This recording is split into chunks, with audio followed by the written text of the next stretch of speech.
Mondial Audio, les podcasts du Mondial de la mobilité.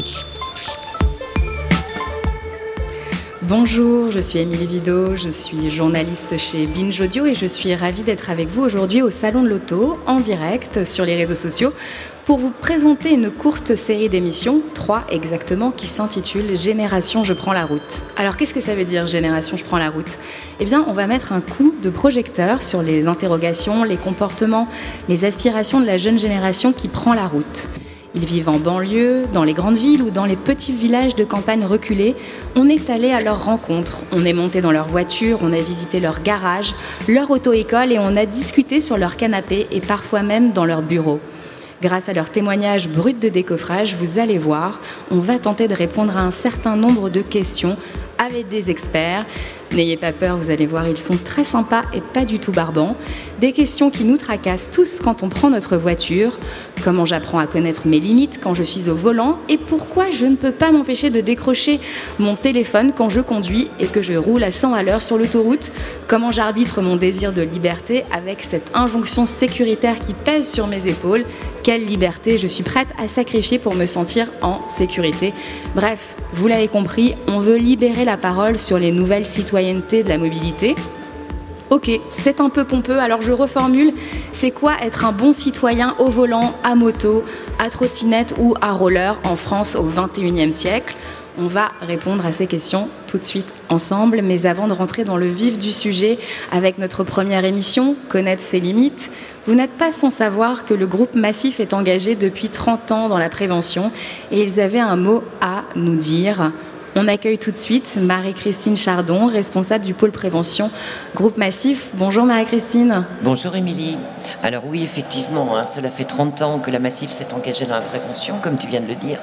Et au-delà des actions que nous réalisons sur les territoires, c'est quand même 1300 actions par an, la Massif s'est vraiment attachée à appréhender le sujet de la sécurité routière, la sécurité au volant, d'une manière différente, nouvelle, et notamment auprès des jeunes générations.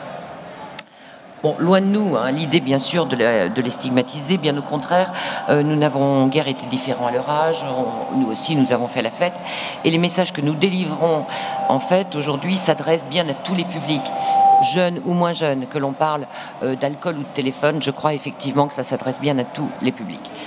Par contre, ce que nous souhaitons, c'est, on souhaite s'adresser à eux différemment, vraiment aller à leur rencontre et là où ils se trouvent.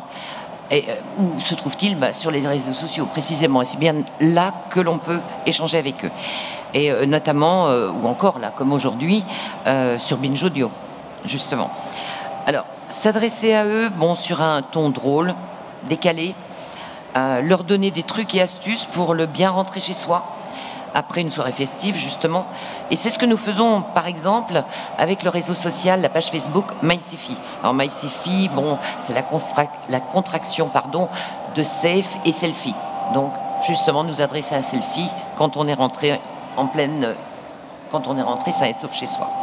Donc, notre objectif, effectivement, c'est bien qu'ils rentrent sains et saufs et qu'ils deviennent acteurs de leur prévention. Voilà ce que je pouvais dire sur nos actions Massif. Merci beaucoup Marie-Christine. Alors on en parlait en préambule, alcool, psychotropes, fatigue, comment appréhende-t-on nos limites ? Et puis, qu'est-ce que ça veut dire chercher ses limites ? Est-ce qu'il s'agit des limites physiques, corporelles ou bien psychiques ? Et quels sont surtout les signes qui ne trompent pas ? On le sait, chacun possède ses propres limites, alors comment savoir sans essayer ? Comment essayer sans dépasser les bornes ? C'est ce que nous allons découvrir au travers des témoignages de cette génération, mais également avec notre expert, Jean-Pascal Assaï, psychologue, chercheur à l'IFSTAR, expert pour le CNSR, Conseil national de la sécurité routière, et auteur de Homo Automobilis ou l'humanité routière, paru aux éditions Imago au printemps dernier, et qui a fait grand bruit, Jean-Pascal, ce livre. Alors on est ravis de vous accueillir en direct au Salon de l'Auto. Ça va Jean-Pascal ? Écoutez, ça va bien, oui. Alors, on est là pour échanger autour de cette question qui nous turlupine tous. Comment connaître ses limites quand on prend le volant ? Vous, Jean-Pascal, vous les connaissez, vos limites, quand vous prenez le volant ? Je dirais non, certainement pas parfaitement. Souvent, effectivement, on a tendance à penser que les adultes sont des modèles par rapport aux 15-25 ans, et c'est quand même loin d'être le cas. Donc, disons qu'on fait un petit travail sur soi en vieillissant. Et il y a des choses qu'on apprend. Et comme vous l'avez justement dit, effectivement, la recherche de la limite, c'est un des travaux importants qu'on a à faire entre 15 et 25 ans pour répondre à la question « Qui suis-je ? Qui ai-je envie de devenir ?» Donc, faut un peu pousser les limites pour... Donc voilà, la prise de risque, c'est pas de la déviance, c'est pas un défaut, c'est un passage naturel pour arriver à se développer dans la vie. Alors évidemment, tout notre travail à nous, c'est d'essayer que ces prises de risque soient les plus contrôlées possibles pour pas que ça se termine en tragédie. Bien sûr. Alors on le sait tous, la fatigue, c'est une des causes majeures des accidents de la route. Elle peut nuire autant au cerveau humain que l'alcool. D'ailleurs, un accident de la route sur 5 serait dû à la somnolence. Pourtant, nombre de conducteurs n'adoptent toujours pas les bonnes mesures lorsqu'ils piquent du nez en voiture. La question naturelle, c'est de savoir pourquoi. On va le découvrir grâce au reportage de notre reporter de choc, Maude de Carpentier. Elle est allée poser la question à Philippe, 32 ans. Alors Philippe, il travaille au service communication de l'université d'Aix-Marseille. Aujourd'hui, ses limites au volant, il les connaît bien. Mais à 18 ans, il n'écoutait pas les signaux envoyés par son corps et il a eu un accident très grave. Écoutez. J'avais 18 ans. Après quelques mois de permis, je revenais d'un mariage. Il était 5h du matin, nous étions 3 dans la voiture et j'étais au volant avec mes 2 frères. Nous avions le choix en fait entre rester dormir dans la salle des fêtes où avait eu lieu le mariage ou revenir chez nous. Et c'était à environ 35 minutes de voiture. Et comme chez nous c'était plus confortable, nous avons décidé de faire le trajet en voiture. Et donc mon frère à l'arrière a commencé à dormir le premier et puis mon frère à côté. Je roulais le plus vite possible pour arriver le plus tôt possible. J'ai essayé de finir la route tout seul et en luttant de plus en plus contre la fatigue jusqu'à ce que je m'endorme, ce dont je ne me suis pas rendu compte. Ce dont je me suis rendu compte, c'est quand la voiture a commencé à vibrer très fortement. C'est parce que nous étions rentrés dans le fossé de l'autre côté de la route. Donc nous avions traversé la voie de gauche. Donc c'était dans une grande ligne droite, une nationale. Et donc nous avions eu la chance de ne trouver personne en face sur cette ligne droite. En fait, on a traversé le ravin d'1 mètre de profondeur et ensuite on a rencontré un arbre. Voilà, et donc on s'est évidemment tous réveillés. On avait un peu mal, mais rien du tout, finalement. La voiture est inutilisable, elle est partie à la casse. C'était une Renault 5. Ça fait très peur sur le coup. Un grand soulagement quand on se rend compte qu'aucun des 3 n'a aucune blessure grave. Ensuite, une sorte de rire jaune sur la chance qu'on a eue. Et puis en même temps, une leçon qu'on a tout de suite envie d'apprendre, ça m'arrivera plus jamais. Entre guillemets, c'était ma chance et peut-être que je n'aurais pas une deuxième. Voilà. Est-ce que vous pensez qu'il a fallu avoir cet accident pour que vous réalisiez que vous n'êtes pas un surhomme Oui, en partie, mais assez curieusement, il m'a quand même fallu du temps ensuite, quelques années encore ensuite, pour vraiment me décider à m'arrêter dès les premiers signes de fatigue. Donc comme quoi, un accident ne suffit pas toujours. Et avec l'accident, il faut qu'il y ait la maturité. Ça vous est arrivé de continuer juste après ? Ça m'est arrivé de rouler de nuit, et encore, oui, et à lutter contre la fatigue. Oui, trop longtemps. Maintenant, je sais que dès le premier signe de fatigue, je m'arrête. C'est toujours assez énervant de s'arrêter quand on est près du but. Mais bon, il faut s'obliger à faire à dormir une demi-heure dans sa voiture. Donc vous connaissez vos limites et vous savez que c'est un peu votre point faible, la fatigue au volant. Mais ça vous arrive encore un peu ? Alors ça m'arrive tout le temps de sentir la fatigue au volant dès qu'il fait nuit en fait. Donc je le sais maintenant. Donc je laisse soit le volant assez rapidement aux autres, soit je m'arrête et en fait plus généralement j'évite les trajets de nuit. Je pense que c'est une question de maturité quand même. Depuis 14 ans, j'ai eu aussi des amis qui sont morts sur la route. Donc je sais qu'en fait, c'est pas une blague. Et puis les limites, à 32 ans, on les connaît, ces limites, on n'a plus envie de les tester. On n'a plus besoin de rien se prouver, en fait, de ce point de vue-là. Je sais que voilà, y a des choses que je ne peux pas faire, et puis tant pis si ça me fait louper un événement. Alors avec le témoignage de Philippe, Jean-Pascal, on constate que tenir compte de la fatigue, c'est super compliqué et qu'un accident ne suffit pas toujours et que ça vient plutôt avec la maturité, ce que vous disiez tout à l'heure. Accepter ses limites, c'est ne plus avoir rien à se prouver, c'est ce qu'il dit. Est-ce que vous êtes d'accord avec lui ? Disons que la fatigue, c'est vrai que c'est un problème qu'on a longtemps négligé en sécurité routière, parce que à la différence de l'alcool ou la drogue, il n'est pas illégal d'être fatigué. Donc déjà, le système de répression-contrôle-sanction s'applique très mal. C'est un phénomène très important, mais qui concerne un peu les adultes aussi aujourd'hui, c'est ce qu'on appelle la dette de sommeil. C'est-à-dire qu'on a remarqué que par rapport à nos grands-parents, nous dormons 1 heure de moins, jeunes comme adultes. Bon. Et ce qui est très typique des jeunes, si on entre 15 et 25 ans, donc ça, les adultes sont aussi concernés par ce sommeil plus court, mais chez les jeunes, on a le phénomène de dette de sommeil, parce qu'il y a aussi des aspects biologiques où ils fabriquent moins la mélatonine, mais disons que chaque jour, pour concilier travail et loisirs, études et loisirs, ils ont tendance à prendre sur le sommeil. Alors dans la semaine, ça pose peut-être pas trop de problème à part de bâiller le matin, mais justement l'accident mortel en fin de nuit du samedi est très typique d'un endormissement qui vient de cette dette de sommeil. Et ça, si vous voulez, c'est vrai que c'est un aspect plus général de notre société, le rapport au temps. Enfin, c'est un aspect de la postmodernité. Actuellement, les gens ont un rapport qui n'est pas très équilibré au temps qui passe. Et on se dépêche pour tout. On se dépêche pour manger, on se dépêche pour dormir, on se dépêche pour travailler. Et la vitesse est devenue une valeur tellement forte qu'elle domine nos vies. Alors ça va être au prix de nos vies. Oui, au prix des vies, oui. Ça va, soit de choses moins graves comme l'alimentation ou le sommeil, mais ça peut se terminer effectivement tragiquement sur la route. Et je crois que c'est très important à insister là dans la prévention sur cette notion de la dette de sommeil qui manque 1 heure. Et effectivement, il faut qu'ils soient assez conscients de ça le week-end, dans quel état ils sont. Et il vaudrait mieux effectivement faire conduire quelqu'un. Enfin, on va retrouver les choses qu'on dit pour l'alcool et la drogue. Dans ce cas-là, il vaut mieux un conducteur désigné qui est moins fatigué que soi. Alors justement, vous parlez de drogue. La drogue au volant fait partie des priorités de la nouvelle politique de sécurité routière qui a été dévoilée par le Premier ministre Édouard Philippe début janvier. La consommation de stupéfiants, c'est 13% des accidents mortels sur les routes de France, un chiffre qui atteint les 22% pour les 18-24 ans. Et quand même, précisons, depuis 2017, je ne sais pas si vous êtes au courant, mais les autorités sont équipées d'un nouveau test salivaire capable de détecter la consommation de drogue dans les dernières 48 heures. Opiacés, cocaïne, amphétamine et méthamphétamine. En 8 minutes, le test est lisible. Donc, de toute façon, si vous en avez pris, vous allez vous faire choper très rapidement. Alors, connaître ses limites, c'est donc connaître la durée aussi pendant laquelle la drogue est encore détectable dans votre organisme. Et bien souvent, c'est méconnu puisque certaines substances restent détectables plusieurs jours, parfois jusqu'à 3 semaines après l'arrêt de la consommation.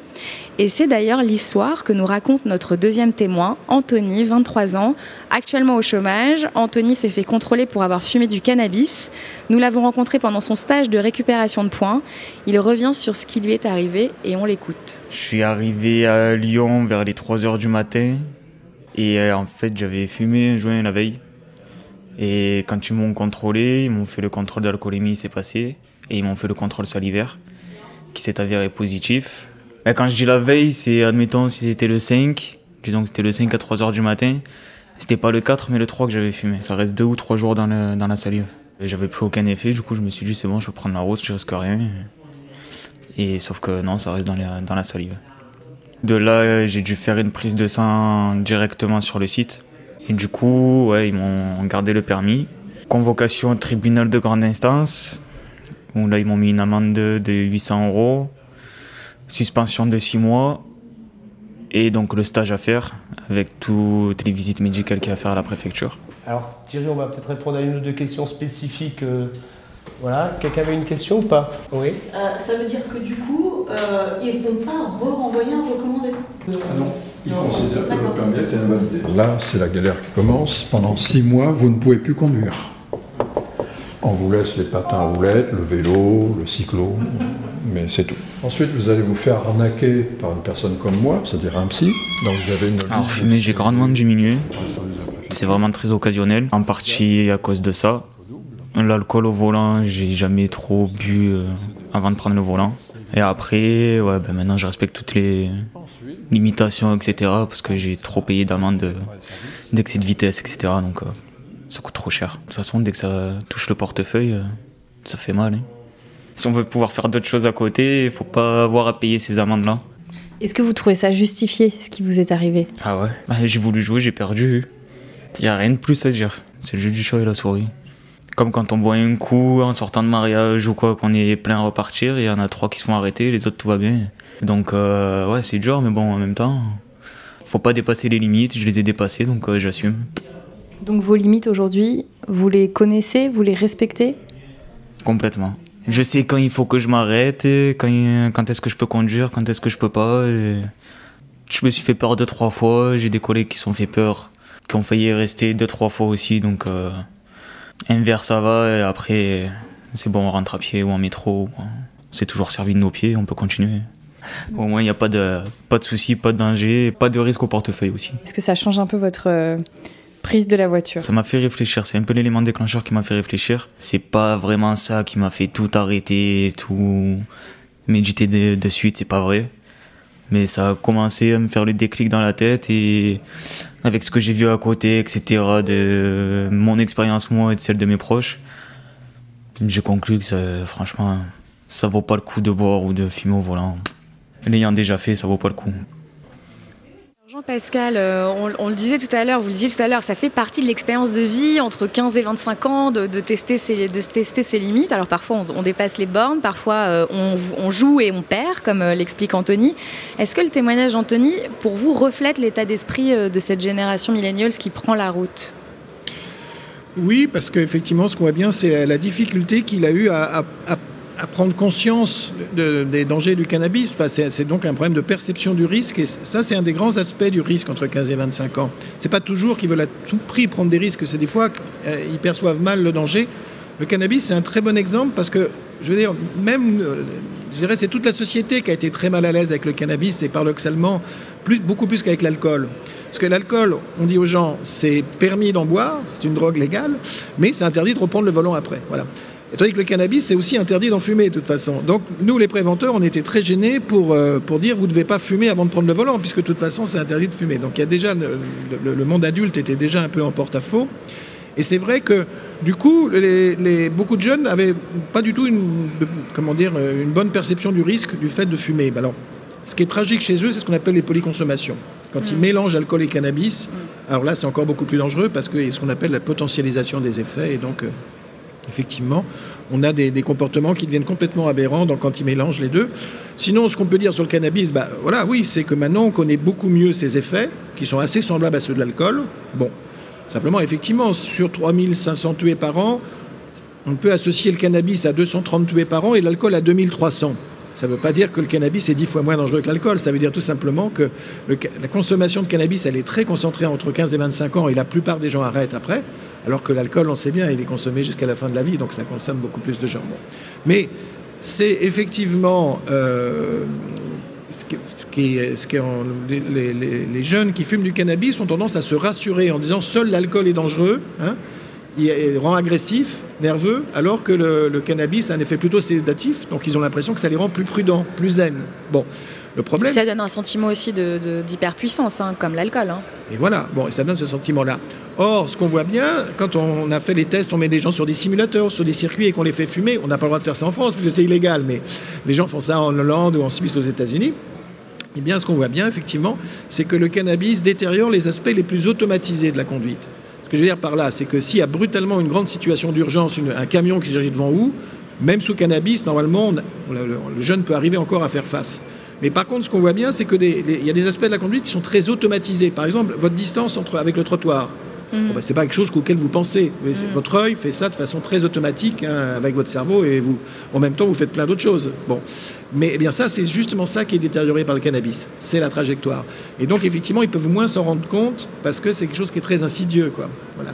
Donc, effectivement, il y a encore 20 ans, on ne savait à peu près rien sur le cannabis et conduite automobile. Maintenant, on sait beaucoup mieux, effectivement, soit comment il détériore la conduite, soit en termes de santé publique, de ce qu'il est responsable. Et donc, on peut vraiment affirmer là il faut vraiment jamais fumer du cannabis avant de conduire. Ça, c'est très clair. Après, il y a des gens qui disent qu'il ne faut jamais fumer de cannabis, mais moi, pour le moment, c'est pas notre débat là-dessus. Alors, on a le sentiment, en écoutant ces témoignages, que connaître ses limites se fait avec la maturité et ça, c'est dans le meilleur des cas, ou dans le pire des cas, après avoir eu un accident où ça te fait épingler, comme c'est le cas d'Anthony. Est-ce qu'il y a une autre voie possible, Jean-Pascal ?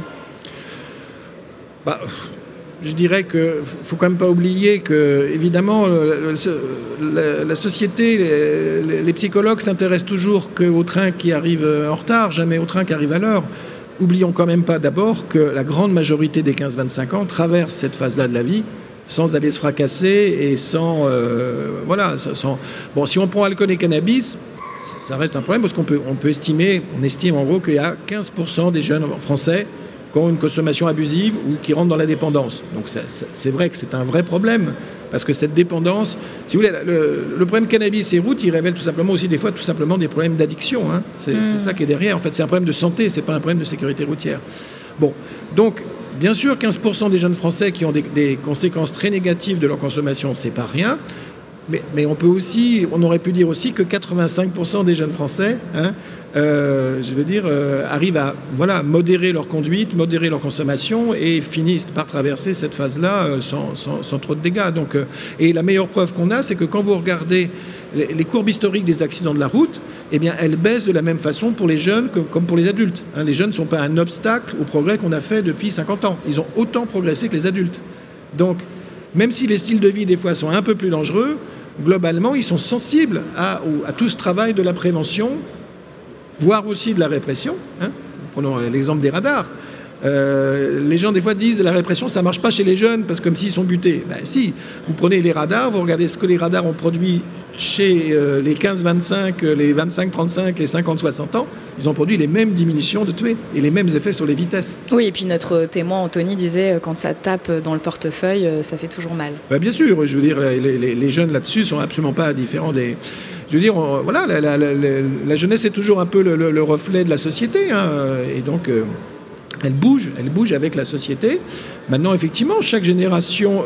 Si vous voulez, il y a toujours ce mélange entre quelque chose qui est très universel, qui est cette phase-là de transition, auquel depuis les Égyptiens, quand on regarde les témoignages, les écrits de l'Antiquité, on voit bien que les Égyptiens et les Grecs s'inquiétaient des comportements entre 15 et 25 ans. Voilà, donc on voit bien que c'est un universel qui dans tous les pays. Mais en même temps, chaque génération apporte aussi à la société des choses nouvelles, comme tout ce que vous dites sur notamment leur façon de s'exprimer, leur façon d'agir, qui n'était pas ma façon à moi quand j'étais jeune. Donc il y a aucune raison d'être pessimiste ou stigmatisant. Il y a quelque chose qu'il faut vraiment s'enlever de la tête. C'est cette espèce souvent de discours qu'on entend. Oh là là, ils savent plus lire, ils savent plus écrire, ils disent plus bonjour à la dame. De mon temps, on était bien plus ceci.